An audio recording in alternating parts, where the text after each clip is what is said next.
Ihya Tis'ah Darus Salikin yang dirahmati oleh Allah Subhanahu wa Ta'ala. Salam seger waras, selamat wilujeng rahayu, lir sambikala tebih saking rubedo. Salam sembuh sehat, selamat sukses untuk kita semua. Ditambah barokah manfaat fid dini wa dunya wal akhirah. Amin ya rabbal alamin. Kita lanjutkan tabarukan kita malam hari ini, tidak menggunakan referensi kitab Al-Ibris dan kitab Jalalain, namun pada malam hari ini adalah malam ke-27 bulan Ramadan. Kalau yang mau mituruti kitab yang bersumber dari Syekh Abu Hasan Asadili dan Syekh Hujatul Islam Abu Hamid Muhammad bin Muhammad Al-Ghazali, malam 27 ini adalah malam turunnya Lailatul Qadar dengan perhitungan awal Ramadan dari Jumat. Namun saya juga kemarin udah keceplosan karpu dewe ya. Sakarpu dewe lagi ngomong ya tanggal 17 Ramadan, saya sudah bilang malam ini Lailatul Qadar, Tanazzalul malaikatu waru ubiha. Jadi ya rasa-rasanya ya terserah, yakin yang yakin kitab ya malam ini, yang mau ngintip Lailatul Qadar ya ngintipo. Aku tak sakarepku dhewe, hawa-hawane ya panas ketoke. Lailatul Qadar adem, tenang, sunyi, tidak ada angin itu ya. Jadi malam hari ini kita tetap menghidupkan malam di bulan Ramadan. Insya Allah Allah akan memberikan maghfirah. Bagaimana sabda Nabi, man qoma Ramadan imanan waktu saban ghufira lahu ma taqaddama min dzambi. Barang siapa yang man qoma, tegak berdiri bangun di malam bulan Ramadan karena iman dan mengharap ridho Allah, ihtisaban dengan penuh perhitungan, ghufira lahu ma taqaddama min dzambi, Allah akan mengampuni segala dosa-dosa yang lalu ya, yang telah lalu min dzambi. Nah, malam ini kita qiyamul lail ya, qiyamul lail bisa kita tafakur, bisa zikir, bisa nanti apa yang mau dilakukan di malam 27 ini, dengan harapan mudah-mudahan dengan wasilah qiyamul lail Allah berkenan di kita sekalian menuju jalan kesempurnaan. Intinya itu kesempurnaan ilmu, kesempurnaan iman, kesempurnaan ihsan, kesempurnaan Islam, serta kesempurnaan hidup dalam berserah diri kepada Allah Subhanahu wa Ta'ala secara kafah, secara totalitas, sebagai muslimin dan muslimat yang selamat, sejahtera, bahagia di dunia dan di akhirat. Dan semoga Allah Subhanahu wa Ta'ala memberikan kepada kita sekalian quwwah ilahiyah, ilmu laduniyah, sehingga ilmu-ilmu yang telah kita kaji, ilmu-ilmu yang telah kita pelajari, dan seluruh aktivitas, seluruh kegiatan kita sehari-hari, dari mulai bangun tidur sampai tidur kembali, ini dijadikan oleh Allah Subhanahu wa Ta'ala sebagai ilmu yang berfaedah untuk kehidupan kita di dini wa dunya wal akhirah, serta menjadi bekal kita kelak meninggalkan dunia yang rapuh dan fana ini, kembali menghadap kehadirat Allah Subhanahu wa Ta'ala dalam keadaan husnul khotimah. Amin ya rabbal alamin. Likulli niyatin sholihah ajarakumullah. Al-Fatihah. A'udzu billahi minasyaitonir rajim. Bismillahirrahmanirrahim. Alhamdulillahi rabbil alamin arrahmanir rahim maliki yaumiddin. Iyyaka na'budu wa iyyaka nasta'in. Ihdinas siratal mustaqim. Siratal ladzina an'amta 'alaihim ghairil maghdubi 'alaihim waladdallin. Amin.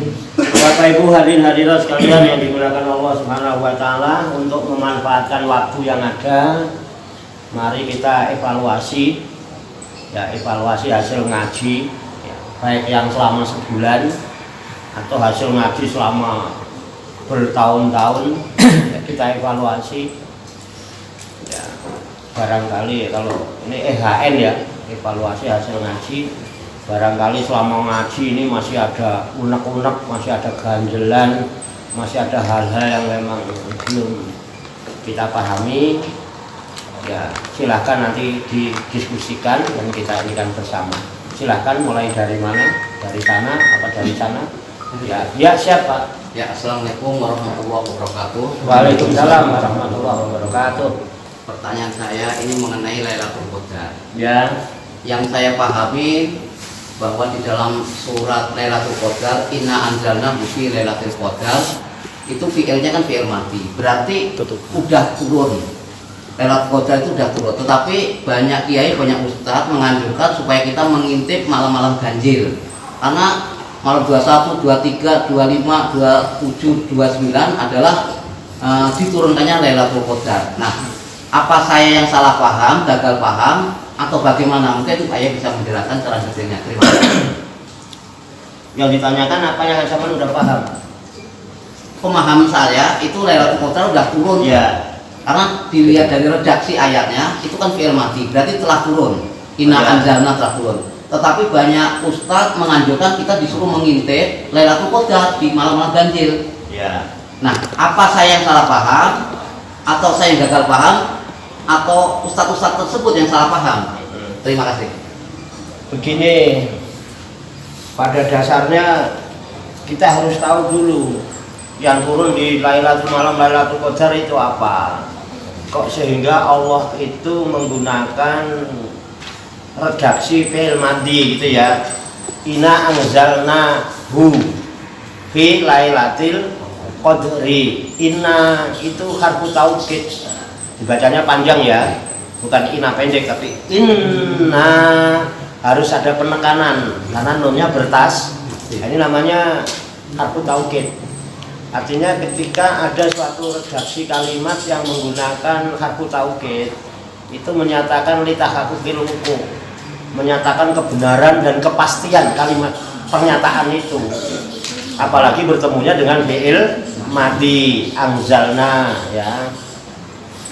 Anzalna ini fi'il madi, wajahnya af'ala ya, anzala. Bisa juga kalau nazala fi'ilnya fa'ala kan itu. Ini anzalna. Sesungguhnya aku Allah, anzalnahu, aku telah menurunkan dia. Ini domir, anzalnahu, itu domir. Domir itu bahasa kita kata ganti. Nah, namanya kata ganti itu pasti ada kalimat yang digantikan. Nah, lafadz dalam anzalnahu ini kembalinya ke mana gitu. Jadi ternyata inna anzalnahu, sesungguhnya aku Allah, anzalnahu, aku turunkan dia, ya'udu alal Quran. Jadi maknanya al-Quran. Bisa dipahami ya? Jadi inna anzalnahu, sesungguhnya aku telah turunkan Al-Quran fi Lailatul Qadri, pada malam Lailatul Qadar. Ya, Lail itu ya malam sebenarnya, karena orang Indonesia itu biasa lebih, udah malam disebut lail juga. Ya, malam Qadar sebetulnya kan gitu ya. Nah, Qadar itu ketetapan, malam ketetapan, terus diartikan malam kemuliaan. Gitu. Lailatul Qadar maknanya dari gitu. Ini kita mendiskusikan tentang fi'il madinya tadi. Berarti kalau pertanyaannya, lalu di malam Lailatul Qadar itu kan yang turun Quran. Nah, Qurannya udah turun apa belum? Udah kan? Lah ya udah lah, apa diintip? Loh, sesuatu yang sudah ada kan tidak perlu diintip-intip, dicari lagi. Mau ngambil apa tidak? Nah, dan orang yang mendapatkan Lailatul Qadar itu janjinya Allah akan berikan kemuliaan. Lailatul Qadri khairum min alfi syahrin. Lailatul Qadar itu malam di mana malam itu lebih baik dari 1000 bulan. 1000 bulan itu kalau dihitung-hitung 83 tahun. Ya kan? 83 tahun 1000 bulan itu. Nah, umat Nabi Muhammad ya 60 berapa gitu. Ya. Nah ini diberikan kemuliaan lebih dari itu, kebaikan-kebaikan. Nah logikanya kalau orang yang tahu Lailatul Qadar, dia mau mengambil apa yang turun di malam Lailatul Qadar, terus dia pakai, setelah diambil itu pasti dia mulia. Pemahaman jenengan bahwa Lailatul Qadar sudah turun, kalau sampai mau ambil apa yang turun di malam Lailatul Qadar, sampai masuk ke dalamnya, selalu merujuk kepadanya, sama akan dimuliakan oleh Allah. Karena Al-Quran itu zalikal kitabu la raiba fihi hudal lil muttaqin. Itu loh kitab suci Al-Quran yang diturunkan di malam Lailatul Qadar, itu la raiba fihi. Tidak ada keraguan di dalamnya. Siapa tidak perlu ragu. Oh memang la raiba, lana la nafiyah ya. Tapi yang rijin tidak ada keraguan sama sekali apa yang ada dalam Al-Quran. Untuk apa? Hudalil muttaqin, petunjuk bagi orang yang mau menempuh jalan takwa. Bukan orang yang takwa, orang yang udah takwa tidak perlu petunjuk, udah takwa kok. Petunjuk bagi orang yang menempuh jalan takwa. Makanya wasiat takwa itu terus dikumandangkan oleh para khotib. Paham ya? Apa tuh khotib? Jadi orang yang takwa itu salah satu indikasi ya, kriterianya, barometernya, tolok ukurnya, dia ragu nggak terhadap Al-Quran. Karena itu yang turun di malam Lailatul Qadar. Gitu. Kalau nggak ragu, ya kan, dia jadikan Al-Quran sebagai petunjuk hidupnya. Karena Al-Quran itulah hudalil muttaqin. Kalau sudah jadi orang takwa dengan petunjuk Al-Quran, itulah ada kemuliaan. Inna akramakum indallahi, sesungguhnya derajat yang mulia di sisi Allah adalah derajat ketakwaan di antara kalian, bukan kekayaan dan bukan itu. Kekayaan itu tidak menjamin orang mulia. Seger waras ini kemuliaan. Asal sampean seger waras, dunia melok. Kalau sampai tidak seger walat, dunia muntek. Ayo, sampai hidup nggak seger waras, ya kan? Jual mobil butuh obat, jual gelang butuh obat. Tapi sama seger waras, dunia melo. Apa meneh seger waras takwa, ya kan? Wa may yattaqillah yaj'alahu makhrajan wa yarzuqhu min haitsu la yahtasib. Barang siapa yang takwa sama Allah, Allah akan berikan jalan keluar dari berbagai macam urusan persoalan dalam hidupnya. Bayar zuhu min kaisula yahtasib, pasti dia akan diberikan rezeki dari jalan yang tidak disangka. Aku yang medun sak karepku dhewe. Nah, teko kene alhamdulillah ya iso ngombe, iso ngopi, iso buah, iso apa iki ya. Padha-padha lho ya nek kenapa kok ning kene tok sing ono kok ono lah ngene iki nane. Min kaisula yahtasib, iki coba sih. Enak.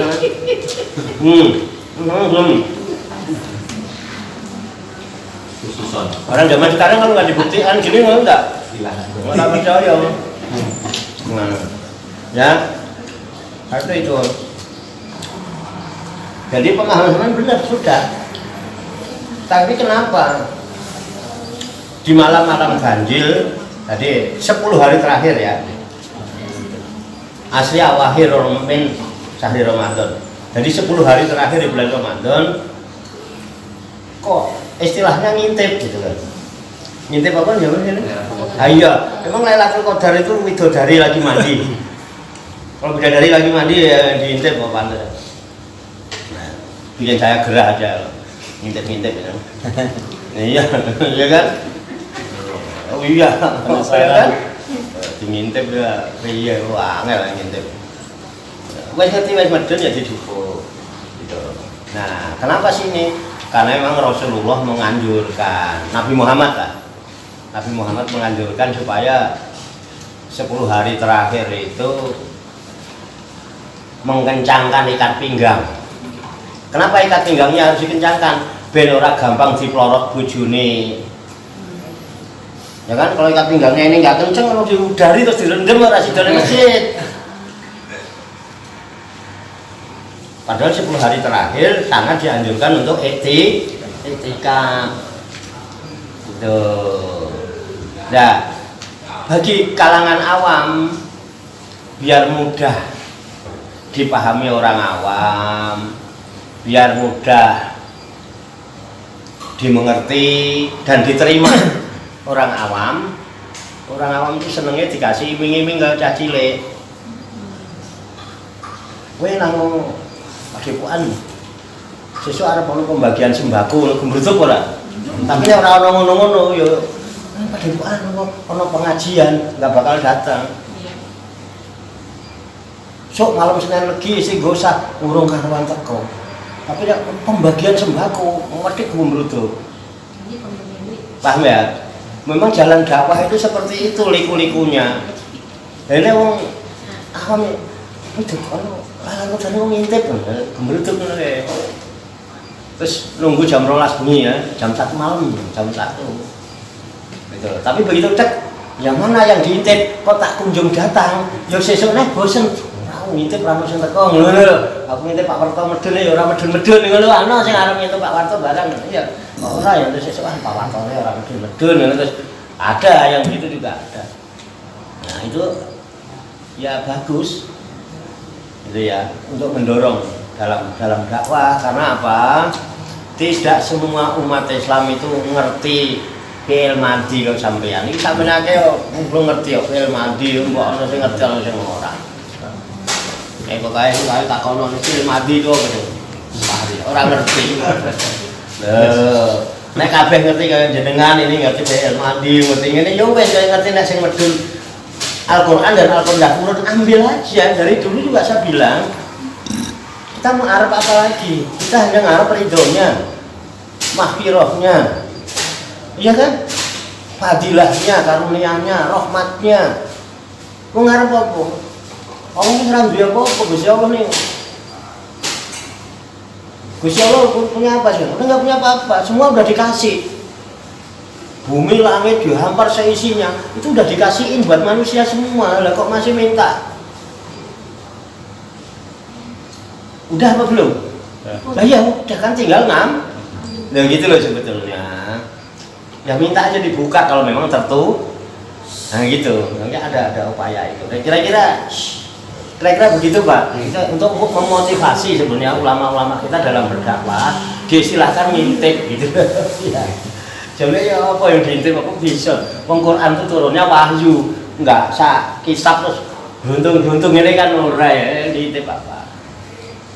Cuman memang di bulan Ramadan ini ada keistimewaan yang memang untuk membuat umat Islam ini penasaran. Tapi kalau cara saya, wong Gusti Allah itu maha sakarepe dhewe.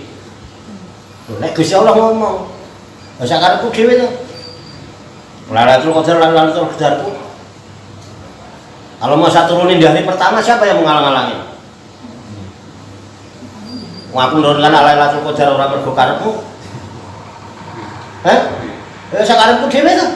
Karepku mau Gusti Allah. Loh, kalau diturunkan di hari ketiga mau apa sampean? Oh tiba-tiba turun di hari ke-7, sampean ngintip di akhir nomor 21 orang tekan loh. Jadi ya Allah aku harus ngintip loh, jadi karepku loh. Lailatul Qadar mau bilang apa? Loh, Cak Warto enggak mau begitu. Yang pastinya Ramadan. Betul enggak?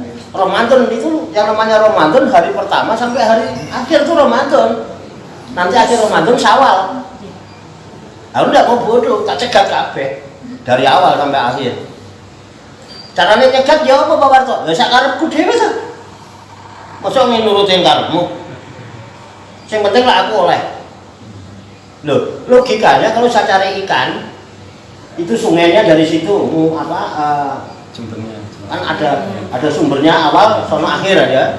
Ujungnya tak cegat kono, tak bendung sono. dari ujung tak bendung, akhir tak bendung, tak ubek, ada gak ikannya? Mesti kena. Nek tak cegat kono tak lah, nek wae wayu rono. Tak cegat di sana kalau ikannya langsung ubek di sana. Gimana kira-kira? Paham ya? Oh, yang enak itu dari awal sampai ini, salahnya kita. Itu loh. Kenapa awal Ramadan rame? Belakangannya makin sepi. Jadi sebetulnya corona nggak usah jadikan alasan. Orang corona juga kalau terawih mesti belakangan sepi. Hari pertama doang. 10 ke sono udah mulai sepi. Betul enggak? Bukan karena corona sebetulnya. Nah gitu loh. Itu salahnya sendiri. Kecewa dia. Wah itu 21 kemarin orang. 23 loh. 25 kali enggak juga. 27 enggak juga. Sampai akhir Ramadan takbiran enggak juga. Nah tapi insya Allah yakin, nggak usah wallahu alam bisawab, karena informasi Lailatul Qadar itu adalah bulan Ramadan. Kok ngerti? Ya ngerti, karena yang turun di Lailatul Qadar itu adalah Al-Quran, dan Al-Quran itu turunnya di bulan Ramadan. Lah kok ngerti? Ya ngerti ya. Oh karena Gusti Allah Syahrul Ramadan alladzi unzila bihil Syahrul Ramadan alladzi unzila bihil Quran. Di bulan Ramadan itulah diturunkan di dalam bulan itu Al-Quran. Wes kena Al-Quran itu bulan Ramadan turunnya. Jadi dicekatnya di bulan Ramadan dari awal sampai akhir. Nah, hanya diterangkan Al-Quran itu diturunkan pada tanggal 17 Ramadan. Diturunkan dari satu tempat asalnya Lauh Mahfud. Itu sudah tercatat. Susunannya sudah Al-Fatihah, Al-Baqarah, Al-Imran, An-Nisa, kemudian Al-Maidah, Al-An'am, Al-A'raf, Al-Anfal, At-Taubah atau Baroah, ya kan? Yunus, Hud, Yusuf, Ro'at, Ibrahim, ya kan? Dan seterusnya 114 surat sudah urut dari sana. Sak blek itu sudah urut di Lauh Mahfud. Dari Lauh Mahfud diturunkan ke Baitul Izzah. Namanya langit pertama, langit dunia.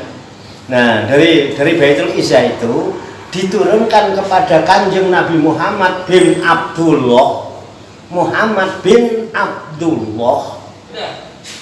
Ya, sosok ya. Berupa wahyu. Bukan kitab. Paham ya? Wahyu apa kitab? Makanya Rasulullah Muhammad SAW itu bukan ahli kitab. Wahyu itu lah harfin wala sautin, tidak ada tulisannya, tidak ada suaranya. Diterima Nabi berupa wahyu berangsur-angsur selama 22 tahun, 2 bulan, 22 hari. Kemudian muncul pertanyaan, Cak Warto, ya, kan wahyu yang pertama turun surat Al-A'la. Al-Alaq bukan Al-A'la ya, Al-Alaq. Iqra bismi rabbikal ladzi khalaq. Itu wahyu yang pertama kali turun, diterima oleh Kanjeng Nabi Muhammad bin Abdullah, dan sekaligus tanda kenabian, pengangkatan di Gua Hira. Berangsur-angsur turunnya selama 22 tahun, 2 bulan, 22 hari, sesuai dengan kebutuhan pada waktu itu. Jadi tidak Al-Fatihah, dari sana tidak Al-Fatihah karena berupa wahyu. Nah, jadi bulan loh, nah, cegat aja dari bulan Ramadan. Tuh, nah itu untuk menggapai kemuliaan makanya bulan Ramadan muliakan dari bulan-bulan yang lain, dan inilah kesempatan. Kalau Ramadan manfaatinnya dari awal sampai akhir. Gitu, nggak usah milih-milih, mestinya kan udah tahu yang turun itu. Maksudnya ya udah kita kaji, ayo kita berangkat dari Al-Quran, masuk ke dalam Al-Quran, kembali ke dalam hidup kita, insya Allah mulia. Nah wis mulia, wes pokoknya innal muttaqina fi jannati wa uyun, ayat kemarin. Sungguhnya orang yang takwa itu berada di dalam kebun-kebun dan mata air. Artinya mata air adalah sumber kehidupan, kebun adalah sumber kesuburan dan kemakmuran, diberikan kemuliaan dalam hidup yang subur makmur, adem ayem tentrem, gemah ripah roh jinawi, toto ter raharja. Kira-kira gitu Pak. Oke. Kalau ada yang mau menanggapi, enggak gitu Pak. Mau nggak silakan, enggak apa-apa. Ayo silakan, ayo sami-sami. Aku gerah. Gerah ini. Kalau tuh pasar begini orang gerah ini. Adem. Selama apa? Wah, Pak itu kopet, tanda penghargaan. Karena saya orang yang taat pada kopet, orang-orang nggak boleh jumatan, kita jumatan. Jadi kasih hadiah kopet, petugas nggak usah ngiri. Jadi yang teladan ini saya. Ayo monggo silakan. Ya, iya Pak. Namanya sebutin Pak. Sebenarnya nih, Mantuk. ada nggak gitu ciri-ciri orang yang mendapatkan Lailatul Qadar itu? Dan bagaimana gitu ciri-ciri orangnya? Apakah kita bisa merasakan gitu? Gini, ciri-ciri. Mau tahu? Mau tahu banget tuh mau tahu aja. Banget. Karena Lailatul Qadar itu adalah malam kemuliaan, artinya kemuliaan-kemuliaan yang memang diaparkan oleh Allah untuk hambanya yang berhak menerimanya. Maka salah satu cirinya, kondisi dia akan lebih baik dari sebelumnya. Contohnya, nah, mertuanya Andri lah, kalau kenal mertuanya Andri ya kan? Kalau nggak Padepokan lah. Padepokan itu setiap tahun lebih baik apa lebih tidak baik? Baik. Itu tanda-tandanya dapat Lailatul Qadar. Betul nggak? Ya, gampang lah. Ya tambah mulia. Biasanya paling terawih, tapi sekarang malah bisa jumatan. 5 waktu ada adzan. Itu lebih mulia apa lebih tidak mulia? Itu para ulama manapun melihat tanda orang bukan diukur dari kekayaan loh, bukan. Kan orang sengaja ngintip Lailatul Qadar biasanya nih. Kalau tadinya melarat setelah dapat Lailatul Qadar tambah kaya, gitu standarnya gitu. Sehingga pernah dulu, betul nggak Mas? Iya. Dulu di Jakarta ada orang yang diyakini itu orang dapat Lailatul Qadar. Karena tadinya nggak begitu kaya, begitu malam Ramadan habis lebaran dia punya pangkalan pasir dan maju gitu loh. Oh itu dapat Lailatul Qadar itu dulu diceritain saya pertama di Jakarta itu. Di sini orang ini nih, Gundang Air. Bukan itu dapat Lailatul Qadar itu. Wah jadi kaya sekarang. Truknya kan siapa haji siapa itu? Dan Air. Awabin. Ya. Nah, dulu ceritanya orang udah mulai Qadar ya itu enggak gitu, bukan dulu dari kekayaan, tidak faktor rezeki. Jadi ada Allah berikan bimbingan terus ya intinya menuju jalan kesempurnaan itulah, kesempurnaan hidup. Intinya manusia itu nggayuh kasampurnane ngurip. Intinya kita hidup ini manusia nggak suruh jadi apa-apa. Jadilah manusia sejati, sejatinya manusia yang berusaha untuk nggayuh kasampurnane ngurip, untuk menggapai kesempurnaan hidup. Kamu itu manusia ya sempurnanya jadi jangan pengen jadi malaikat, jangan pengen jadi yang lain-lain. Jadilah manusia yang sejati, sejatinya manusia, supaya kamu bisa nanti berjumpa dengan Tuhan yang sejati, sejatinya Tuhan. Pangeran sejati, sejatine. Nah, yang kita sembah itu pangeran sejati, sejatine pangeran. Nek sampai lo dudu menungso sejati, ya mukal iso ketemu. Betul enggak? Makanya sholat itu ya nggak bisa khusyuk. Karena khusyuk itu bertemu dan kembali. Al-khosyi'una alladzina yadzunnuna annahum mulaku rabbihim wa annahum ilaihi raji'un. Itu nuwun ngapunten. Nuwun sewu Pak Ustaz, Pak Yai mbok menawa oleh melok-melok dalil ngono ya kan. Ngene kan sing dalil urusane kiai-kiai ora ketat ya. Kira-kira gitu Pak. Pak Andri ya, Andri Wahyudi ya. Nah, sampai tanya sama mertuanya sampean lah.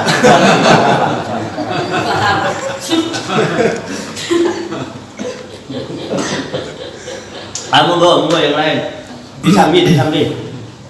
Sambil ngopi nggak apa-apa. Aku tak ini makan salad. Arep ngopi urung ono kopine.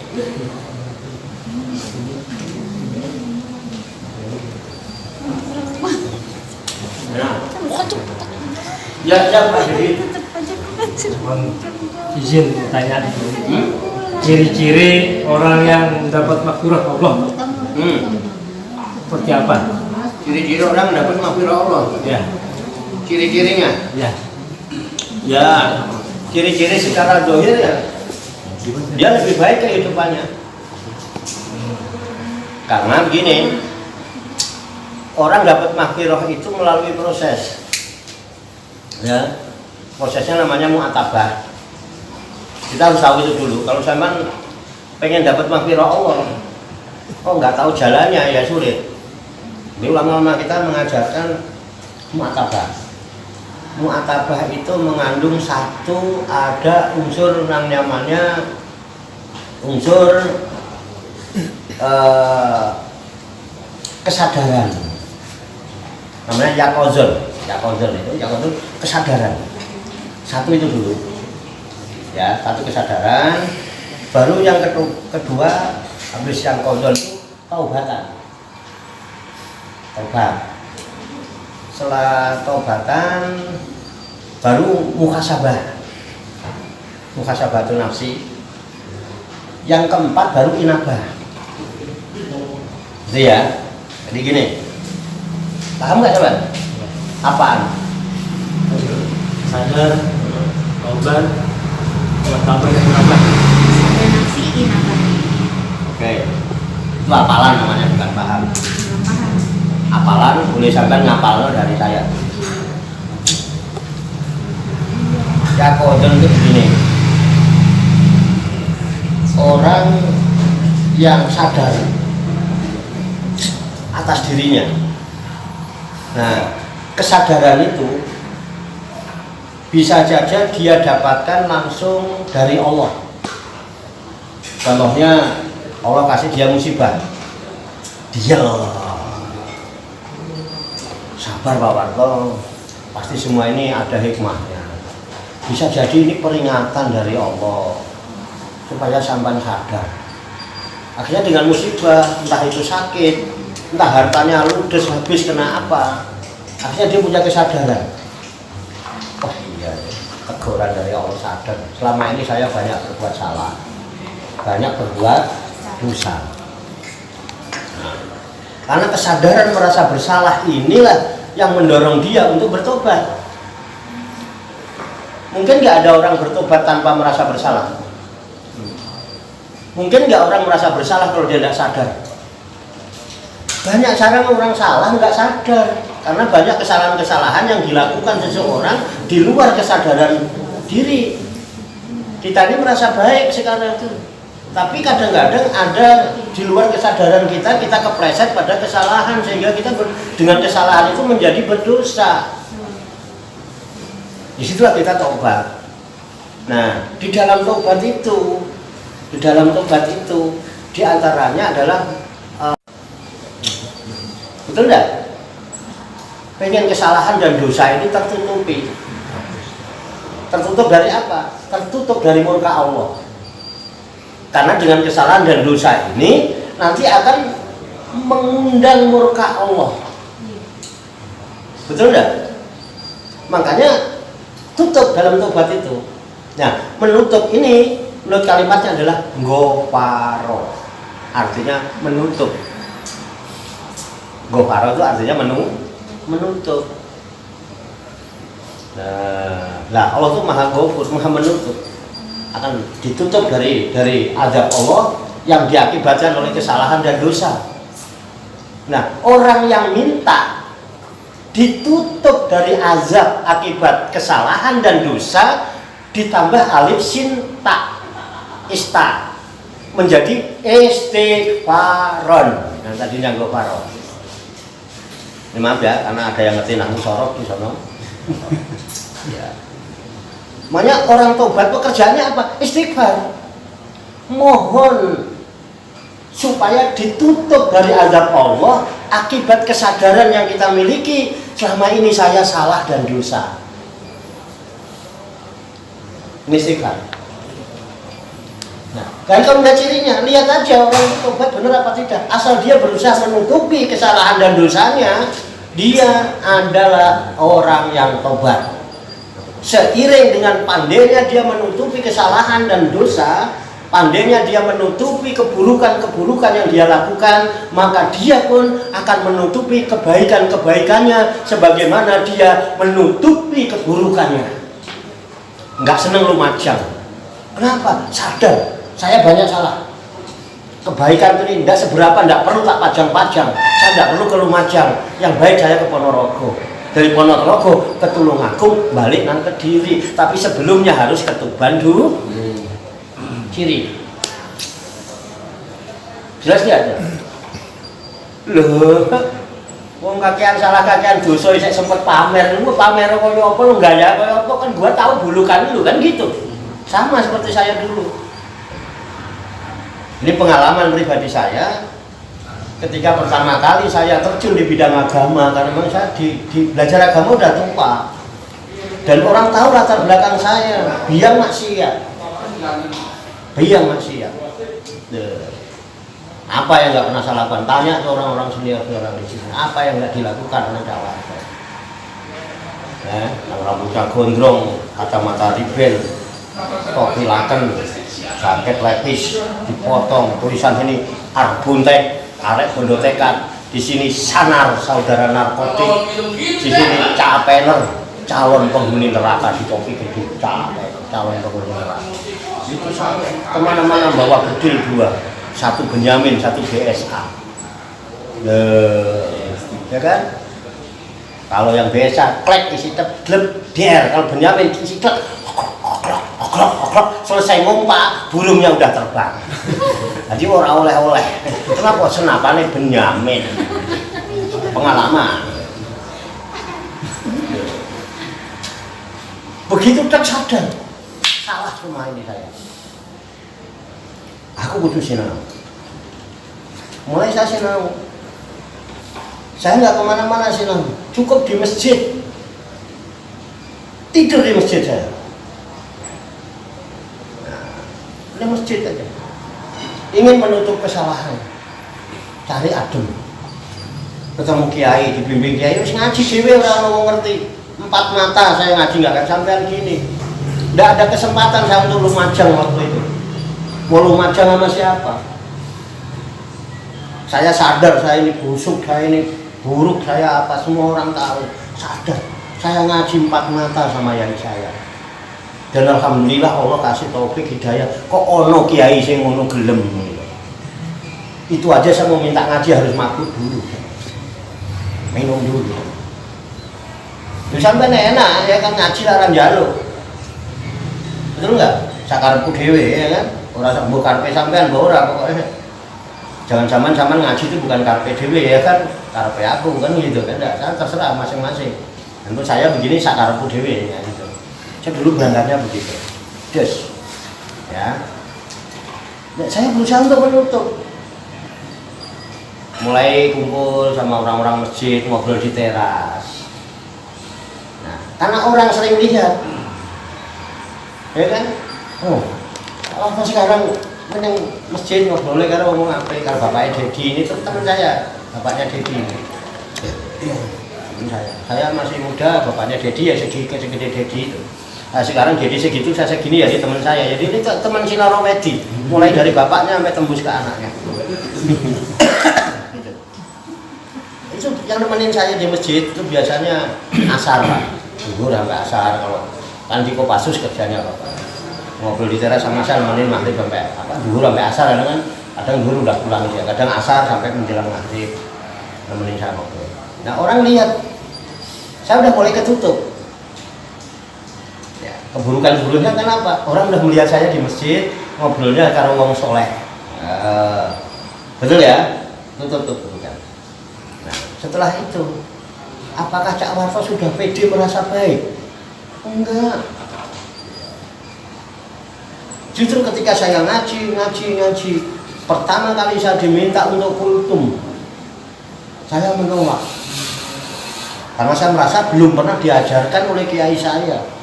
Tapi ternyata penolakan saya itu tidak membuat kiai saya ridho. Karena dianggap murid yang tidak taat sama kiai. Diomelin saya lebaran. Idul Fitri saya silaturahmi ke kiai saya, diomelin di depan orang banyak. Hanya faktornya engkau adalah murid yang tidak taat, tidak sami'na wa ata'na sama kiai. Bagaimana ilmu mau berkah? Loh, sini yang merasa benar waktu itu. Wong Pak Kiai ini urung tahu ngajarin ceramah. Loh kalau di sini sampean untung banget. Ya, dikasih materinya untuk ceramah, untuk kultum, diajarin caranya khutbah, mau khutbah di tasbih, enak sampean. Saya tidak pernah gitu, tapi dituntut untuk sami'na wa ata'na. Lah sampean sami'na wa ata'na pernah? Loh, ya saya ngajarkan gitu. Loh, akhirnya apa? Di tahun kedua, tahun pertama saya ngaji 40 ayat. Karena yai saya memberikan taklif. Taklif itu beban, kewajiban. Ketika ngaji sudah dapat 40 ayat, wajib pengabdian. Artinya pengabdian, amal lo ilmu, amalkan ilmunya. Paham ya? Itu praktek saya. Berhubungan dengan obat tadi. Nah, saya berdasarkan kata saya, jadi saya tidak mau kitab-kitab nanti tidak mau alam bisawab. Jadi fakta aja. Tahun kedua, mulai saya kultum kuliah subuh. Selesai kuliah subuh, dimaki-maki saya sama kiai, imam besar masjid. Nah, waktu itu saya masih muda. Saya bukan masalah nasihatnya, bukan masalah dia ininya, caranya waktu itu. Sallallahu alaihi Muhammad diseret-seret sambil dimaki-maki. Kesel nggak? Dasar mantan preman. Nah, waktu itu hampir saya tendang di dalam masjid bulan Ramadan subuh-subuh, misal mau nendang kiai saya di dalam masjid, dipisahin sama Pak RT. Dulu ini masih wilayah RT 10 karena belum banyak orang. RT 10-nya dulu Pak Irsad, orang Kustrat, bapaknya Makul. Nah, dipisah. Geger. Iya, ini susah. Jadi tobat. Kok malah wani kalau gini? Loh, gitu maksudnya. Waktu itu panas. Padahal saya dalam rangka sami'na wa ata'na, biar saya bikin ridhonya kiai saya, pengen bikin seneng hatinya kiai saya. Weger kabar nyampe ke Yayasan Sudirman, karena yai saya guru BP di SMA PB Sudirman, guru BP. Weger sampai sana beritanya, karena ada guru Sudirman yang tahu peristiwa itu. Berita nyampe ke Sudirman, yai saya ketawa. Sing salah kiai ini Pak Warto bener wah, aku ngajari Pak Warto ngono. Malah yai saya seneng, bangga. Jadi dia prinsip, Pak Warto itu biar gitu-gitu punya pendirian kuat. Itu yai saya yang bilang. Almarhum. Tenang. Pak Warto sing bener. Aku memang ngajarinnya ngono. Persis, saya memberikan pelajaran tentang Al-Quran seperti itu. Ini salah. Akhirnya begitu hari Minggu saya ngaji, kesindir aku, tapi tidak ngomel ya saya. Dalam urusan agama, sampeyan mau berdebat, mau baksul masail ya, ngotot-ngototan, kalau perlu sambil gebrak-gebrak meja, silahkan. Yang penting jangan mukul. Waktu pengajian dia bahas itu, diet lu, wah ya marah lagi nih jalan-jalan, gitu. Benar itu. Saya kan nggak tahu, kalau yai tahu kalau saya ribut, kok bisa ngomong gitu, kok persis boleh mau ribut kayak apa, yang penting jangan mukul.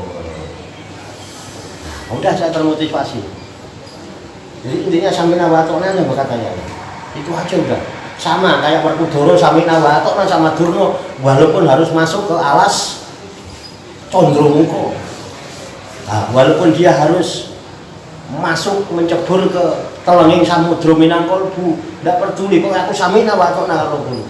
Pembingung berat. Akhirnya dia dapatkan di sana, bukan didapatkan dari guru. Di perjalanannya itulah dia akan dapatkan nanti.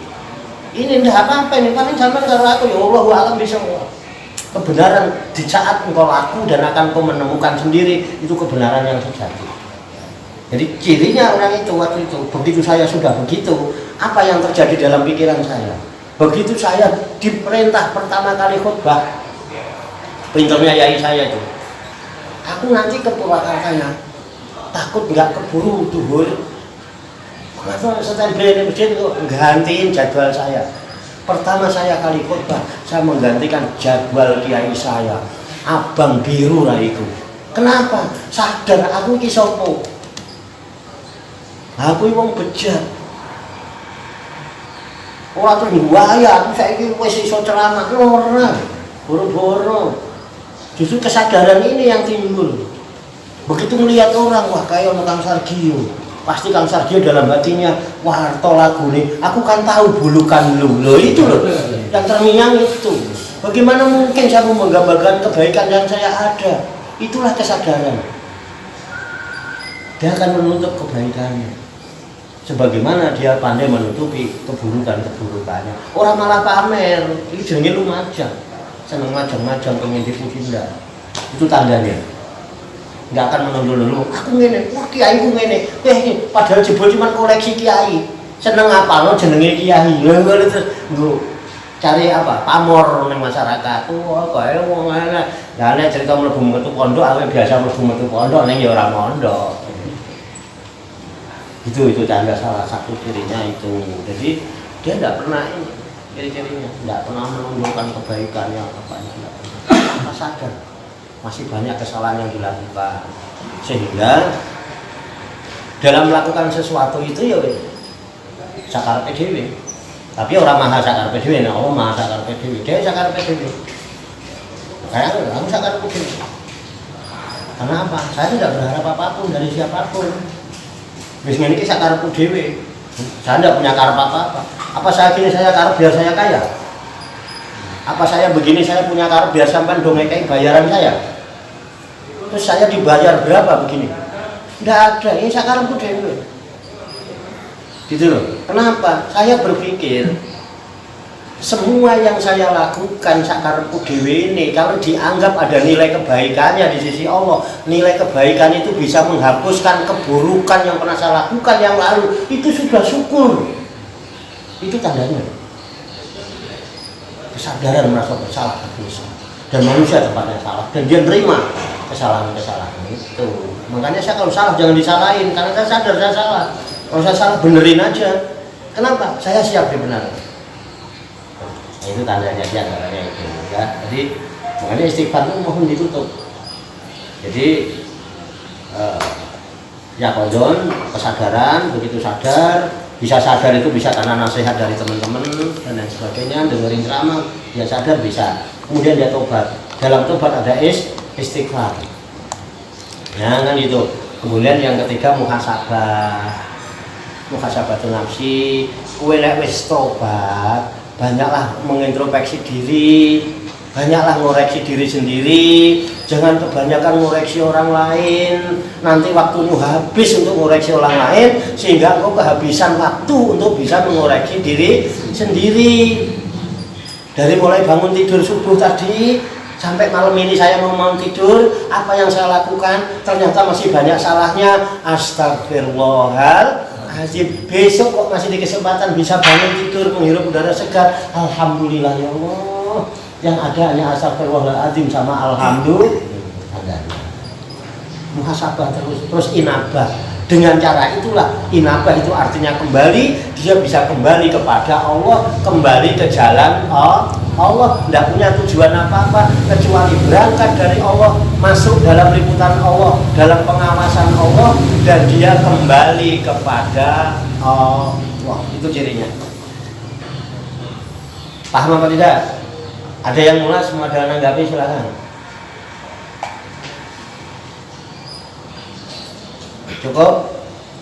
Cukup ya? Cukup Pak. Besok lagi habis sabar kan? Iya. Cekam ya? Demikian tafakur kita dalam rangka iktikaf yang mulai Ramadan di malam 27. Mudah-mudahan Allah Subhanahu wa Ta'ala senantiasa memberikan bimbingan, taufik, hidayah dan inayahnya kepada kita sekalian, memberikan kekuatan lahir dan batin mampu mengamalkan dalam kehidupan kita sehari-hari, sehingga kita digolongkan oleh Allah sebagai hamba-hamba yang muslimin, mukminin, muhsinin dan mutakin yang selamat, sejahtera, bahagia di dunia dan di akhirat. Banyak kekurangannya, banyak kesalahannya, saya mohon maaf. Afdhalul zikri la ilaha illallah wa afdhalud doa alhamdulillah. Kita akhiri majlis kita, tafakur kita dengan baca hamdalah bersama-sama. Alhamdulillahirabbil alamin. Salam seger waras, selamat wilujeng rahayu lir sambikala, tebih saking rubido. Salam sembuh, sehat, selamat, sukses untuk kita semua, ditambah barokah, manfaat fid dini wa dunya wal akhirah. Wassalamualaikum warahmatullahi wabarakatuh. Sallu ala nabi.